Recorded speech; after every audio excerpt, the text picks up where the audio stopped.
প্রকল্পের আওতায় রামগঞ্জ, ডাগাতলী আর পানপাড়া শ্যামপুর মিয়ারহাট রাস্তা দুইটা প্রকল্পে অনুমোদন হয়েছে। আমরা এই রাস্তা আজকে ভিজিট করতে আসছি। এটা প্রাথমিক পর্যায়ে শুরু হলো, আমরা খুব অচিরে এটা এস্টিমেট করে ঢাকায় পাঠাবো। আশা করি অক্টোবর, নভেম্বর, ডিসেম্বরের দিকে এই রাস্তার কার্যক্রম শুরু হবে।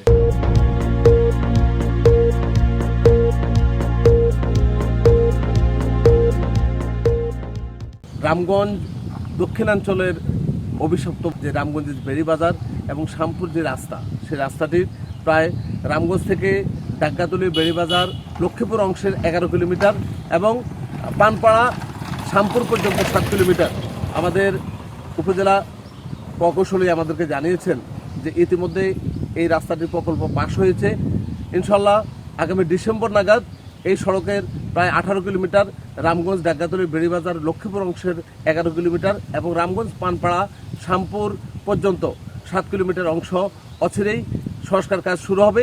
ইতিমধ্যে উপজেলা এলজিডি থেকে এই সড়কটি সংস্কারে এবং মাপজোখে বিভিন্ন ধরনের পদক্ষেপ গ্রহণ করেছে।